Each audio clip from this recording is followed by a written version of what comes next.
As estrelas são alguns dos primeiros objetos do céu noturno com os quais temos contato.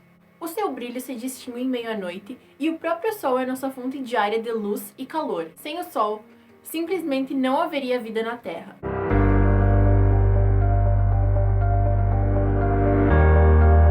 Uma estrela é um grande aglomerado de gás que se mantém pela fusão nuclear em seu centro e pela ação da gravidade. Nosso Sol é uma estrela mediana, tanto em massa quanto em tamanho. Ele tem aproximadamente 700 mil quilômetros de raio e contém 99% da massa do Sistema Solar. 700 mil quilômetros de raio é mais ou menos 100 vezes o raio da Terra. A cada segundo, o Sol produz o equivalente a 10 bilhões de bombas nucleares de 1 megaton. 6 segundos de energia do Sol suficientemente próximo evaporaria toda a água dos oceanos, e 3 minutos derreteria até mesmo a crosta terrestre. A superfície do Sol se chama fotosfera, e é a parte que nós vemos por causa da radiação. Acima da fotosfera está a cromosfera, seguida pela zona de transição com 8.000 Kelvin, onde a temperatura aumenta drasticamente. A escala Kelvin tem bastante graus de diferença da escala Celsius, só que falando de altas temperaturas, essa mudança mal é perceptível. Então por aqui iremos falar as coisas em Kelvin. E por fim está a corona solar, que nós conseguimos ver durante os eclipses, que se estende por milhares de quilômetros acima da superfície, com nada menos que 3 milhões na escala Kelvin. No centro do Sol está o núcleo, onde é produzida toda a energia que mantém a estrela em funcionamento, a uma temperatura de 15 milhões Kelvin. Na verdade, 80% da massa do Sol está na metade interior do seu raio. Na cromosfera solar acontecem as tempestades solares, de onde são expelidos jatos de matéria quente que alcançam até os 100 km por segundo e se estendem milhares de quilômetros acima da fotosfera. Na fotosfera é possível ver diversas manchas que foram detectadas pela primeira vez por Galileu Galilei no século 17.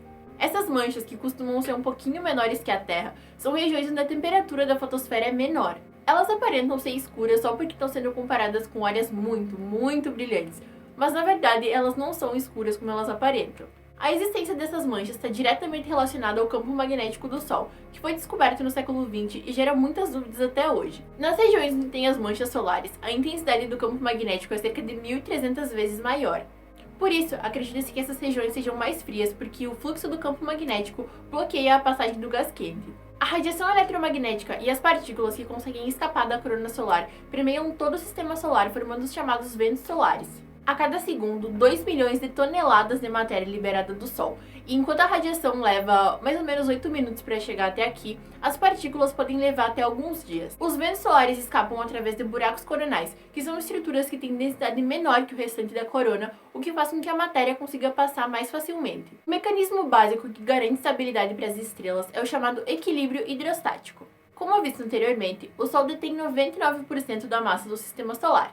E logo, quanto mais massa, mais atração gravitacional. O que impede que o Sol colapse sobre o próprio peso é a fusão nuclear que acontece no interior da estrela, o que gera uma pressão interna que contrabalanceia a gravidade, num equilíbrio quase que perfeito. Por esse motivo que as estrelas vivem por tanto tempo e não são só bolas de gás quente queimando no universo. Esse equilíbrio hidrostático dura por milhões de anos até que o equilíbrio comece a ser quebrado, como a gente vai ver daqui a pouco. A fusão nuclear é a combinação de dois elementos leves para formar elementos mais pesados. Quando se funde dois núcleos, o que acontece é que a energia é liberada, e aí a massa total deles dois não permanece a mesma como deveria. Conforme a equivalência de massa-energia, dada pela famosa equação E igual a mc ao quadrado, toda a energia pode ser convertida em massa. Essa massa que é perdida na fusão nuclear é liberada na forma de energia, principalmente na forma de radiação eletromagnética. Como a massa está sendo convertida em energia, a massa total da estrela está lentamente diminuindo, e lentamente aqui novamente quer dizer milhões de anos. As leis básicas da eletrostática nos falam que cargas iguais se repelem, e de fato isso é verdade.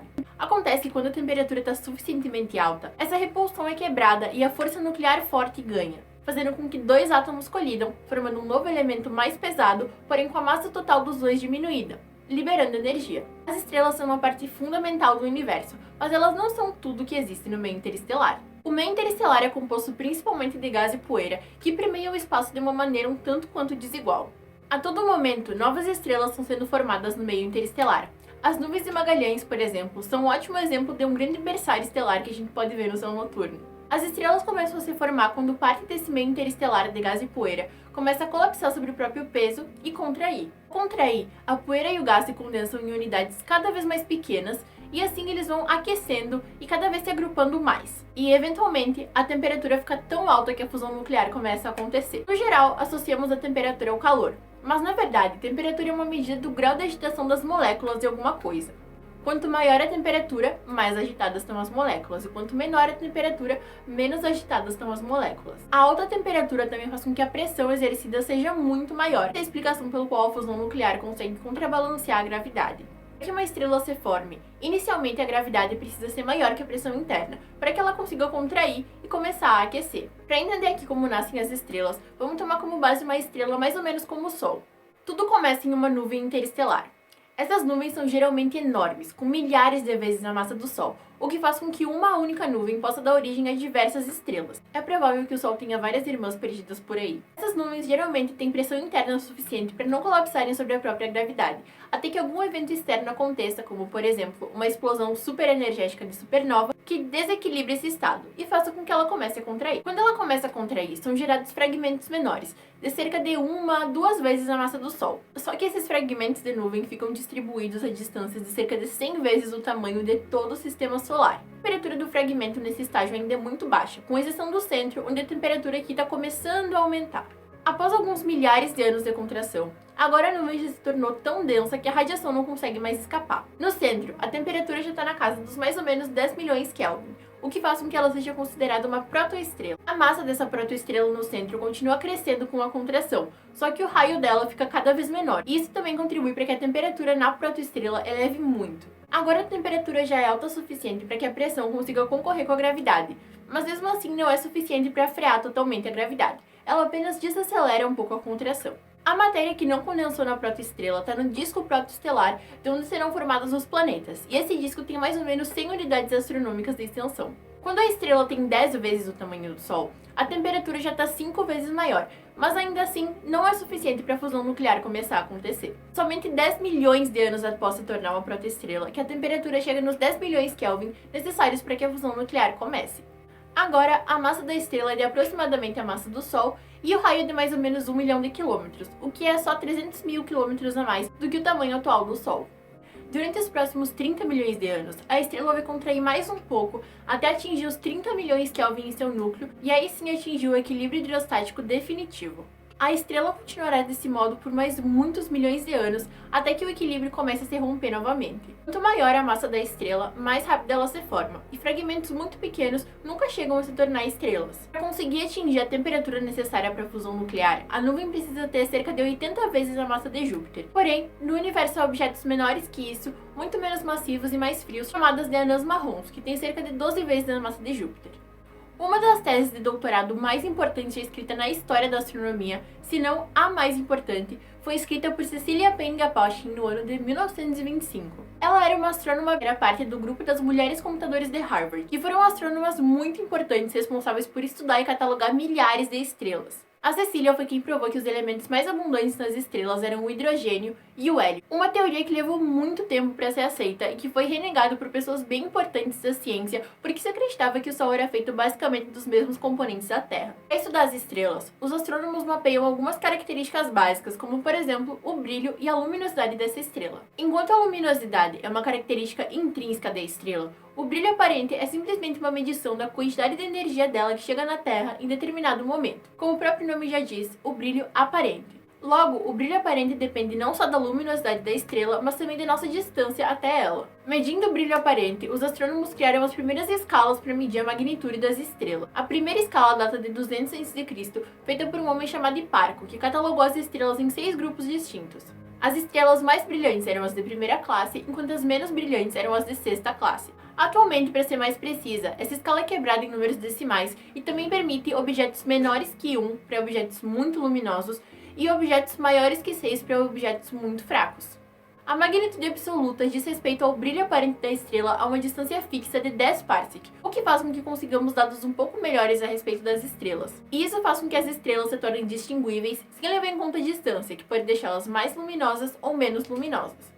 Visto aqui da Terra, o Sol tem uma magnitude de cerca de menos 26,7. Ele é muito brilhante. Agora, se colocássemos ele a esses 10 parsec de distância, ele não seria mais brilhante que muitas das estrelas mais fracas que conseguimos ver a olho nu.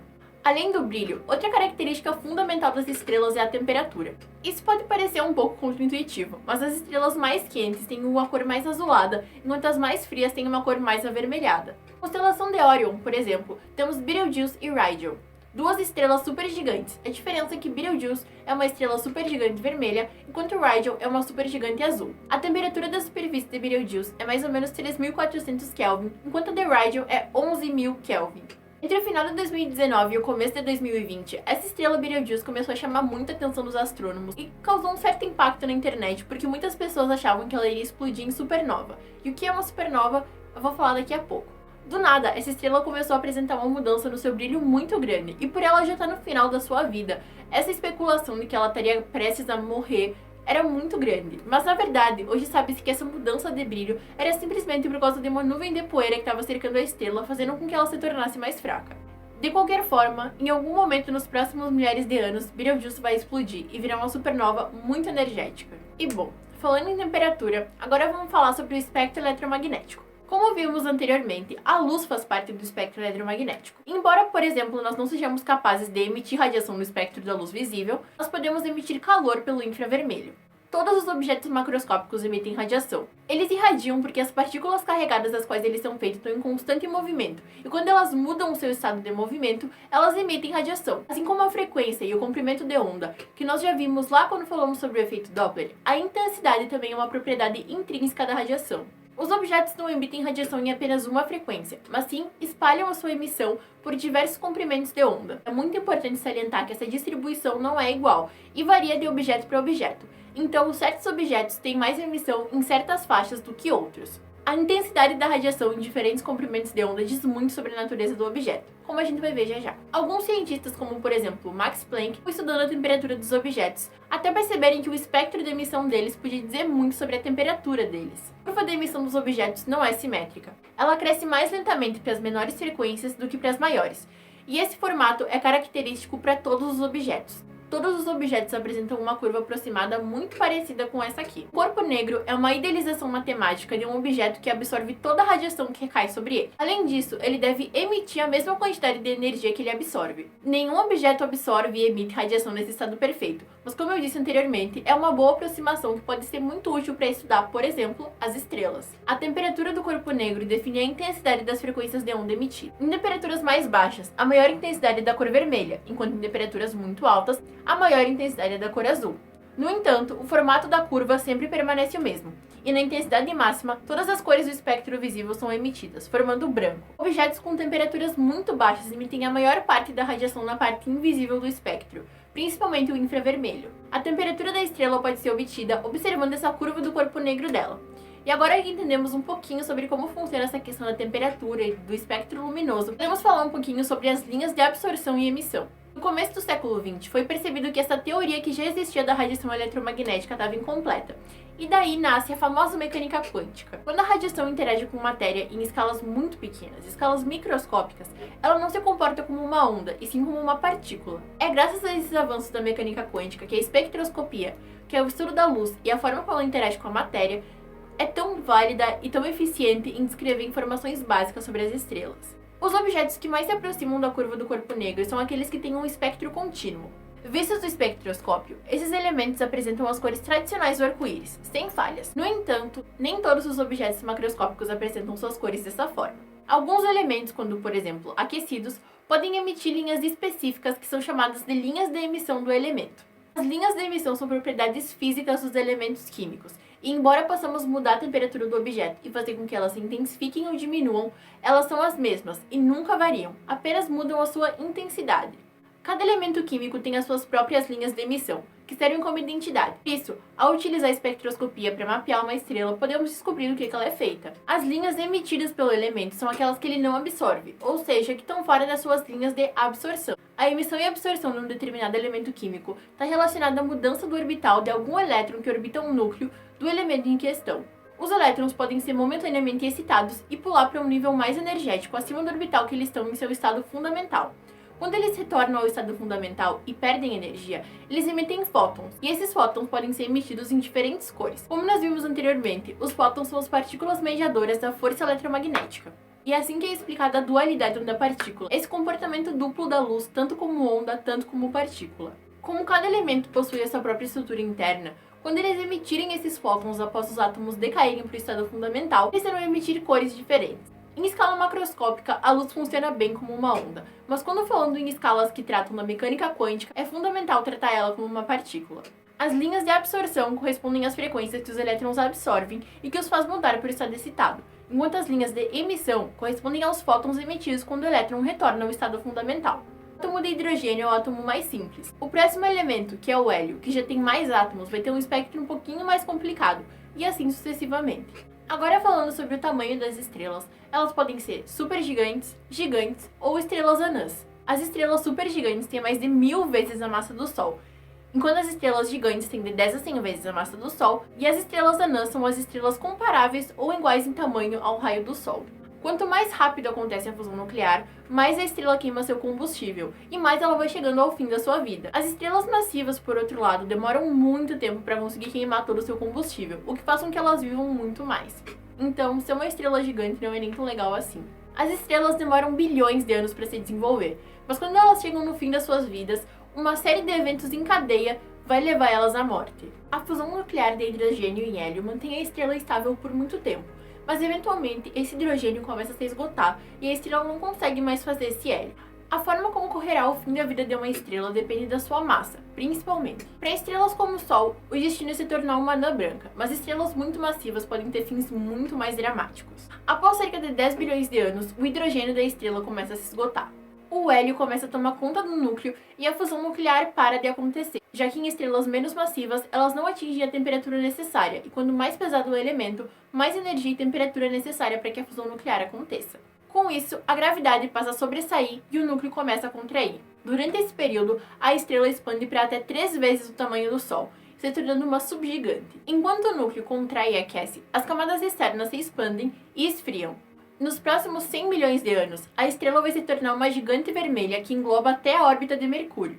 Após milhões de anos e após o núcleo se tornar suficientemente compacto por causa da gravidade, a fusão nuclear volta a acontecer, e dessa vez consegue fundir o hélio. Alguns fenômenos quânticos relacionados aos elétrons livres no núcleo fazem com que a pressão volte a ficar muito alta e consegue contrabalancear a gravidade. Por causa do aumento de temperatura, o núcleo expande e agora o hélio se funde e vira carbono. O núcleo começa a ser dominado por carbono e o mesmo ciclo ocorre, até a fusão nuclear novamente parar de acontecer. Novamente, a estrela se torna uma gigante vermelha, mas dessa vez, estrelas mais ou menos da massa do Sol não terão energia suficiente para continuarem fundindo carbono em elementos mais pesados.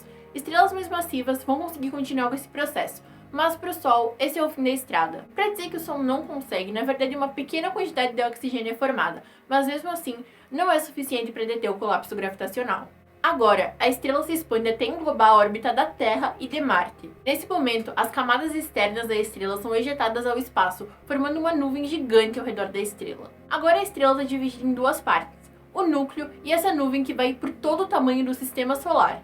A radiação ultravioleta liberada pela estrela, que continua contraindo, ioniza as camadas de gás e forma as lindas nebulosas planetárias que a gente consegue ver até daqui da Terra, com a ajuda de alguns equipamentos. Quando a nebulosa planetária desaparece completamente e é possível ver o que restou da estrela, ela já contraiu até o tamanho da Terra e se tornou uma anã branca. Com o tempo, essa anã branca vai continuar perdendo seu brilho e resfriando até se tornar uma anã negra. Como visto, as estrelas supermassivas se desenvolvem muito mais rápido que as estrelas pouco massivas. Essas estrelas continuam a fusão do oxigênio até elementos mais pesados e se tornam também gigantes vermelhas, como por exemplo, Betelgeuse. Na verdade, mais especificamente, essas estrelas continuam a fusão nuclear até chegarem no ferro. E quando elas chegam no ferro, elas passam a ter um problema. Antes de chegar no ferro, esse processo de fusão nuclear liberava energia, como a gente viu, que era o que mantinha a estrela em equilíbrio hidrostático. Só que quando a estrela chega no ferro, ela passa a perder energia para conseguir continuar a fusão nuclear, o que faz com que a pressão interna não aguente a gravidade e a estrela colapse sobre o próprio peso. A densidade aumenta tanto que são formados nêutrons e neutrinos, e esses nêutrons passam a entrar em contato uns com os outros. Esses nêutrons geram uma pressão muito alta que por um momento contrabalanceia a gravidade e faz a estrela voltar a se expandir momentaneamente. E em um segundo, a estrela explode, se tornando uma supernova muito energética. Na verdade, durante alguns dias, a supernova é tão brilhante que ela compete com o brilho da própria galáxia onde ela aconteceu. Embora nós não vejamos muitas supernovas aqui da Terra, nós conseguimos ver as remanescentes de supernovas, como por exemplo a nebulosa do Caranguejo. Hidrogênio, hélio e alguns outros elementos primordiais, como por exemplo lítio e berílio, foram formados no começo do universo, no universo primordial. todos os elementos mais pesados foram sintetizados no núcleo das estrelas, inclusive o carbono que compõe as moléculas orgânicas do teu corpo. Então, o Carl Sagan estava certo, nós realmente somos poeira de estrelas. As estrelas são as fornalhas do universo e são as responsáveis por toda essa diversidade que nós vemos hoje em dia, e não por um universo frio e vazio, repleto de hidrogênio e hélio. Após a explosão, parte da estrela sobrevive. As anãs brancas são exemplos de remanescentes, mas estrelas que conseguem formar esses nêutrons podem se tornar estrelas de nêutrons. As estrelas de nêutrons não são propriamente estrelas, e elas se mantêm apenas pela pressão muito alta que é exercida por esses nêutrons. A massa de uma estrela de nêutrons é maior que a própria massa do Sol, e toda a massa do Sol comprimida num diâmetro de mais ou menos 20 km. 20 km é o tamanho de um asteroide pequeno ou de alguma cidade aqui na Terra. Com a massa do Sol, a densidade e a atração gravitacional é tão alta que uma pessoa de 70 kg pesaria mais ou menos 10 trilhões de quilogramas numa estrela de nêutrons. No entanto, a massa das estrelas de nêutrons não pode ser maior do que 3 massas solares. No núcleo do material remanescente da supernova superar as 3 massas solares, a estrela vai ter um fim muito mais caótico. Na verdade, o destino das estrelas com mais de 25 massas solares é colapsar sobre o próprio peso e se tornar um buraco negro. Por definição, um buraco negro é um ponto do espaço de onde nem a luz consegue escapar. Os buracos negros não emitem luz ou informação e são relativamente raros no universo porque poucas estrelas têm massa suficiente para formá-los. Como já falamos lá no vídeo do Big Bang, todo objeto possui uma velocidade de escape, e essa velocidade de escape depende da massa e do tamanho do objeto. Se a Terra mantivesse sua massa, mas fosse comprimida, a sua velocidade de escape iria aumentar. Agora imagine que a Terra fosse comprimida sucessivamente até que a sua velocidade de escape se torne a velocidade da própria luz. Quando estrelas supermassivas são comprimidas a tal ponto pela gravidade, é isso que acontece. E é por isso que nada consegue escapar do buraco negro. Qualquer coisa tentando sair da sua influência gravitacional precisaria viajar mais rápido que a luz. E bom, a gente já sabe que a velocidade da luz é um limite de velocidade no universo. Nada pode viajar mais rápido que a velocidade da luz. O raio ao qual um objeto precisa ser comprimido para que a sua velocidade de escape seja a velocidade da luz é o chamado raio de Schwarzschild. Para a Terra se tornar um buraco negro, esse raio precisaria ser de aproximadamente 1 centímetro. A região a partir da qual nada mais consegue ser visto é chamado horizonte de eventos. Essa região do buraco negro que dá nome ao telescópio EHT, Event Horizon Telescope, ou telescópio do horizonte de eventos. Foi esse telescópio que foi responsável por fazer a famosa foto do buraco negro tirada em 2019. Mas na foto desse telescópio é possível ver uma região luminosa ao redor do buraco negro. Já que nada escapa de lá, o que é aquela região? Aquela região é na verdade o chamado disco de acreção, onde a matéria está sendo acelerada em volta do buraco negro a altíssimas velocidades. Não só a matéria, como a própria luz está presa lá. E para estudar buracos negros, precisamos fugir um pouquinho da mecânica newtoniana e passar a utilizar a relatividade de Albert Einstein. Na mecânica newtoniana, podemos sempre utilizar referenciais. Se você estivesse em um carro, uma pessoa te observando da rua diria que você está em movimento à mesma velocidade do carro. Você, dentro do carro, julgaria estar parado. A pessoa que estivesse na rua veria você na mesma velocidade do carro, digamos que cerca de 30 km por hora.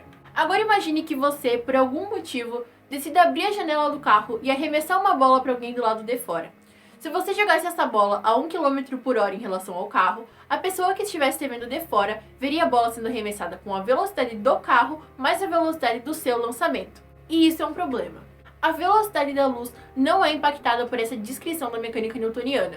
Imaginando a própria luz no lugar da bola, uma pessoa do lado de fora nunca mediria a velocidade da luz em si mais a velocidade do carro, e sim apenas a velocidade da luz. Relembre aqui que a velocidade é uma razão entre a distância percorrida e o tempo gasto para percorrer essa distância. Desse modo, a luz teria a mesma velocidade para observadores diferentes, observando trajetórias diferentes. Se a velocidade da luz não muda de dentro para fora do carro, alguma outra coisa precisa mudar para manter essa velocidade constante. E essa coisa é o espaço-tempo. Isso vai parecer um pouco novo de cara, mas na relatividade do Einstein, espaço e tempo não podem ser tratados como coisas separadas. Espaço e tempo são uma única entidade. Mais ainda do que isso, o tempo passa a ser relativo e não absoluto. Então, dois observadores poderiam medir a passagem do tempo de forma diferente e tá tudo bem. Agora, indo um pouquinho mais além, na relatividade geral, passamos a entender a gravidade não como uma força que atrai os corpos, mas sim como uma deformação no tecido do espaço-tempo causada pelos corpos. Isso também parece um pouco abstrato, mas basicamente, o espaço-tempo fala a matéria como se mover e a matéria fala o espaço-tempo como se curvar. A massa curva esse tecido, fazendo com que os objetos caiam em órbitas que seguem essa curvatura. Eu, você e tudo que tem matéria tá deformando o espaço. Só que para nós que somos muito pequenininhos comparados ao tamanho do universo, essa deformação é insignificante. Mas se tu conhece os buracos negros da ficção científica, calma que buracos negros não andam por aí devorando tudo que tá ao redor deles. Na verdade, a órbita perto de um buraco negro é basicamente a mesma que seria para uma estrela com a mesma massa. As coisas só começam a ficar perigosas quando tu chega perto demais do buraco negro. A gravidade seria tão intensa que tu passaria por um processo de espaguetificação.